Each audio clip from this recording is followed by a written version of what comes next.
please subscribe and don't forget to press the bell icon to get notified whenever we upload a new video.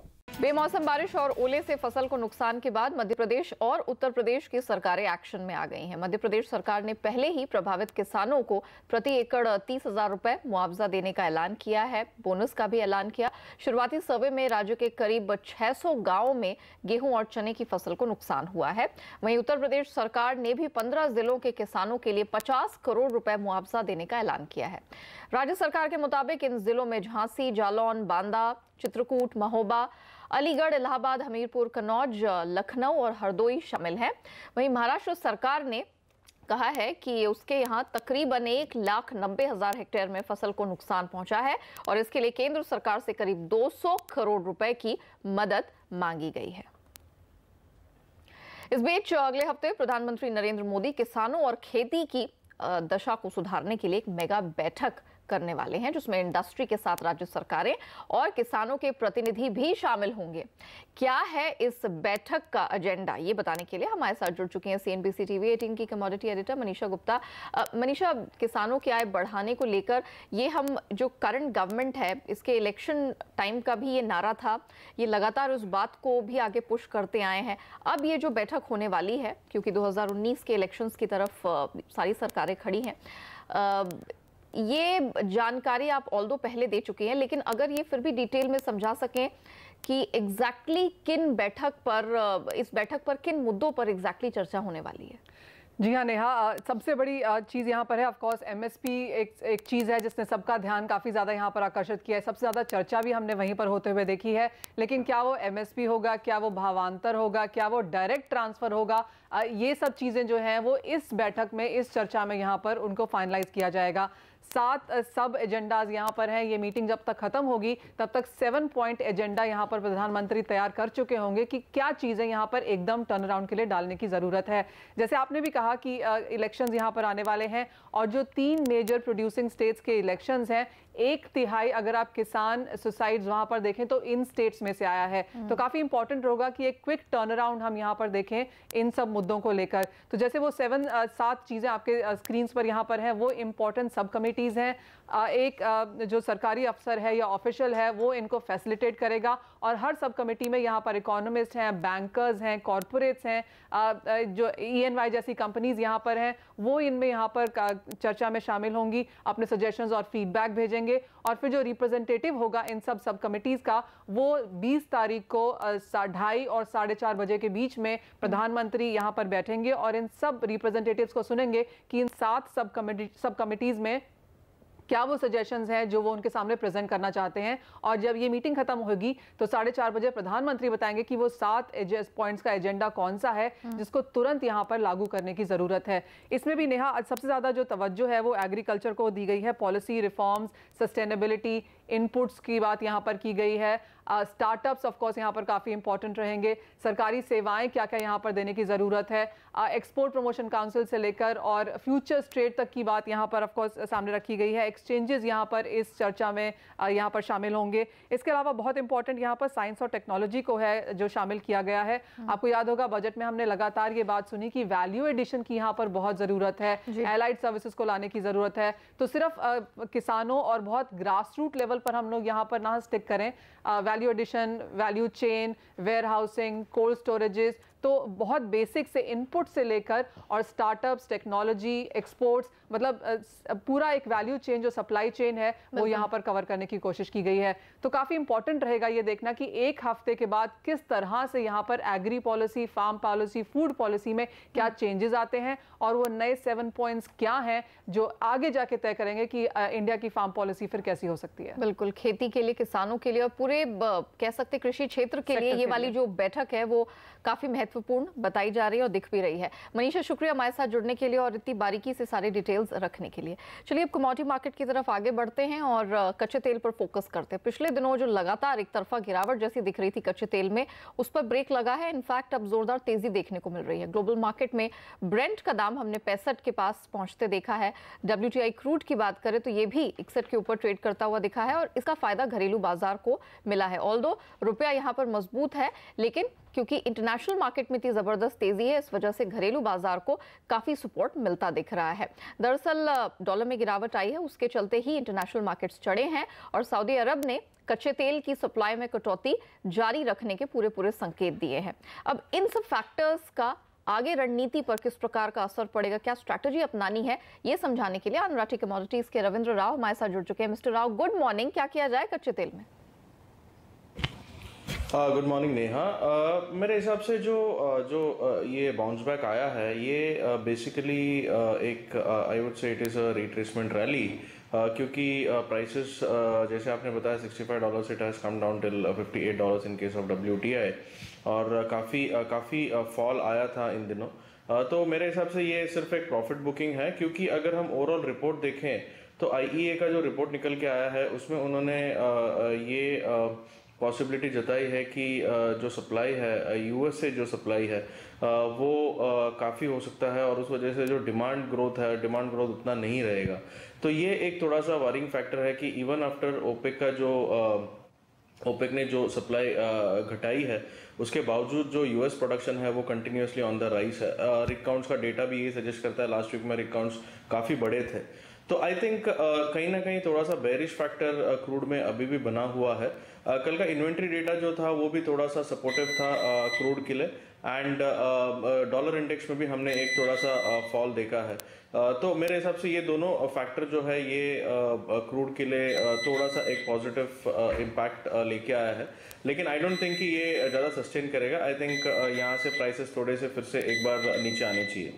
Alright, prices यहाँ से नीचे आने चाहिए। तो क्या माना जाए यहाँ पर, आप रेजिस्टेंस किस लेवल पर बनता देख रहे? घरेलू बाजार की बात करें, क्योंकि अब हम देख रहे 3,900 के पार है, क्या 4,000 के पास रेजिस्टेंस हो सकता है? फिर ऐसे में कारोबारी कैसी रणनीति अपनाएं, इंट्राडे के लिहाज से और छोटी अवधि के लिहाज से? अनुराठी कमोडिटीज के रविंद्र राव हमारे साथ बने हुए। Mister Rao, good to have you back.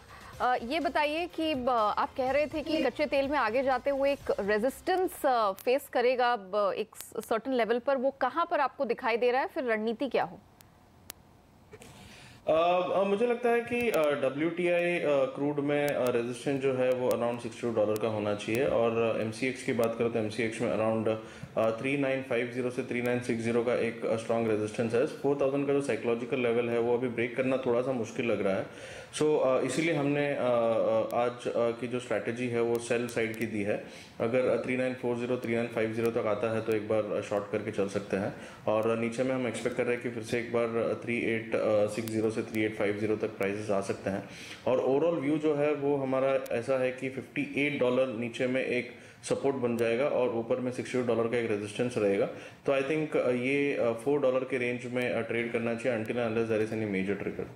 Okay, तो एक रेंज का ही कारोबार दिखेगा, और बिकवाली की रिकमेंडेशन है ऊपरी स्तरों से 3,940 के पास आप सेल करें। सोने पर फोकस करते हैं, इसकी चमक बढ़ती हुई दिखी है। दाम पिछले 3 हफ्ते के ऊपरी स्तर पर पहुंच गया है, और ग्लोबल मार्केट में हमने देखा है कि एक बार फिर से $1355 का एक स्तर था, उसके उस स्तर पर चला गया है। सिर्फ कल और आज में हमने ही तकरीबन 2% तक की तेजी आते हुए देखी है।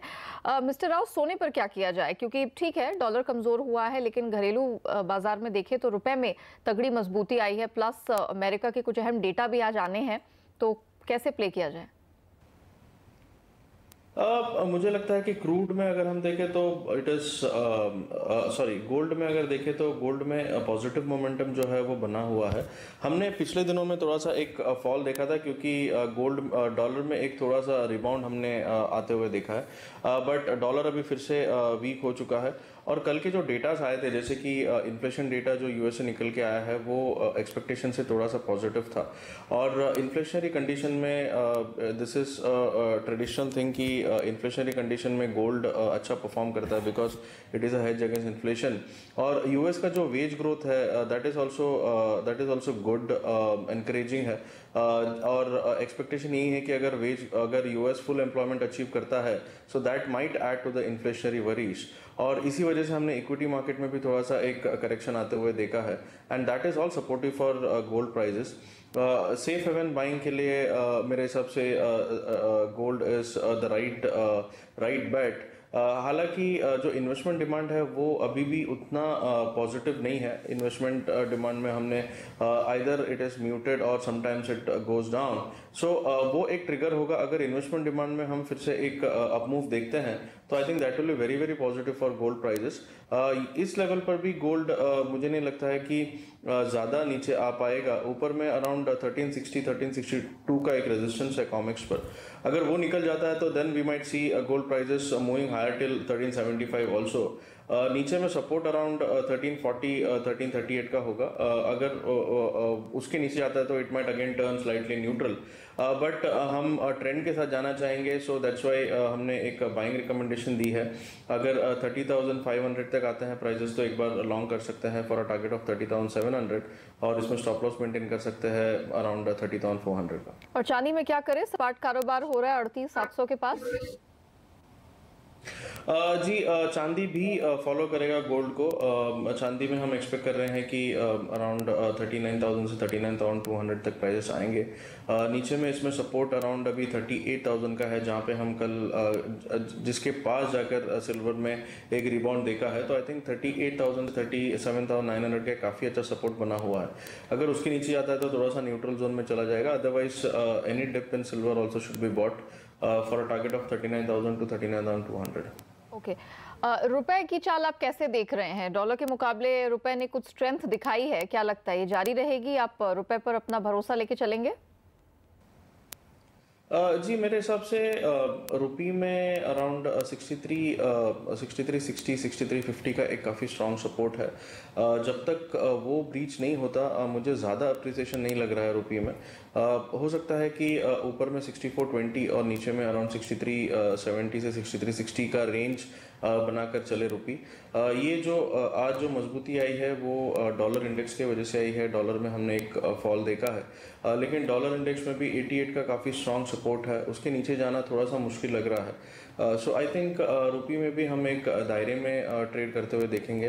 Down side level would be 6370 6360 और ऊपर में 6420। ओके, इसी बीच हमें ईडी सोर्सेज के हवाले से जो अपडेट आता मिल रहा है वो ये कि सस्पेंडेड पीएनबी अधिकारियों के घर पे भी छापेमारी हुई है। ये जो पीएनबी फ्रॉड सामने आया है जिसमें नीरव मोदी के साथ साथ गीतांजलि जेम्स का भी नाम निकल कर आ रहा है। पीएनबी के एफआईआर से पहले ये भी खबर आ रही कि नीरव मोदी ने देश छोड़ दिया है। और ये जो फिलहाल आप तस्वीरें देख रहे हैं ये बिल्कुल ताज़ा तरीन तस्वीरें आपकी स्क्रीन पर। और जो अपडेट फिलहाल निकल कर आ रहा है कि गीतांजलि जेम्स के ऑफिस पर भी ईडी ने छापेमारी की है और साथ ही जो थे सस्पेंडेड पीएनबी अधिकारी हैं उनके घरों में भी छापेमारी हो रही है। आपको बता दें कि पीएनबी के बैंक गारंटी पर 6 बैंकों ने यहाँ पर कर्ज दिया था और उसमें एक बड़ा फ्रॉड सामने निकल कर आ रहा है। लेकिन ईडी ने नीरव मोदी के 12 ठिकानों पर भी छापा मारा है और जो खबर फिलहाल निकल कर आ रही है कि नीरव मोदी फरार है, उन्होंने देश छोड़ दिया। अब देखना होगा कि एग्जैक्टली इस पर क्या अपडेट और निकल कर आता है, उनकी लोकेशन क्या है, कहाँ पर हैं, ये आगे किस तरफ का रुख लेगा। लेकिन फिलहाल ये ताज़ा अपडेट इस पूरे बड़े फ्रॉड मामले में यही निकल कर आता हुआ कि पीएनबी के एफआईआर से पहले नीरव मोदी ने देश छोड़ दिया है और फिलहाल ईडी की जांच यहां पर जारी है और गीतांजलि जेम्स के ऑफिस और साथ ही सस्पेंडेड पीएनबी अधिकारियों के घर पर भी छापेमारी फिलहाल जारी है। चलिए वक्त हुआ एक छोटे से ब्रेक का। ब्रेक के बाद जब लौटेंगे कमोडिटी मार्केट पर होगी नजर, जानेंगे बेस मेटल्स में आज आपको क्या रणनीति है। फोकस मेटल्स पे करेंगे। आज घरेलू बाजार में तो निकल को छोड़ दे तो बाकी मेटल्स में बहुत सीमित दायरे का कारोबार दिख रहा है, लेकिन इंटरनेशनल मार्केट में एलएमई में खासतौर से जबरदस्त प्रदर्शन नजर आ रहा है। रविंद्र राव हमारे साथ है। मिस्टर राव, निकेल ने जबरदस्त प्रदर्शन दिखाया, साल के फ्रेश हाईज इसने छू लिए हैं। कॉपर पर नजर डालें तो लगातार अंतर्राष्ट्रीय बाजार में चौथे दिन यहाँ पर तेजी दिख रही है, 10 डेज के हाईज पर है। इतनी मजबूती कहाँ से आई है, क्या करें? जी हाँ नेहा, अगर सिलेक्ट कमोडिटीज देखे जिंक तो ऑलरेडी रैली कर चुका है। कॉपर और निकल थोड़ा सा पीछे रह गया था and that is catching up now. Copper में हमने एक कंटिन्यूस अप मूव देखा है। पिछले सेशन में थोड़ा सा पिछले वीक में थोड़ा सा एक हमने फॉल देखा था इसमें, but again that emerged to be a buying level और वहाँ से हमने एक काफ़ी अच्छा अप मूव देखा है। अगेन इसके पीछे रीज़न एक तो डॉलर वीकनेस है और दूसरा जो है वो इन्फ्लेशनरी कंसर्न्स का जो होप्स है उसकी वजह से भी नॉर्मली इन्फ्लेशनरी एनवायरनमेंट में कमोडिटीज़ अच्छे परफॉर्म करते हैं, तो वो भी एक रीज़न है।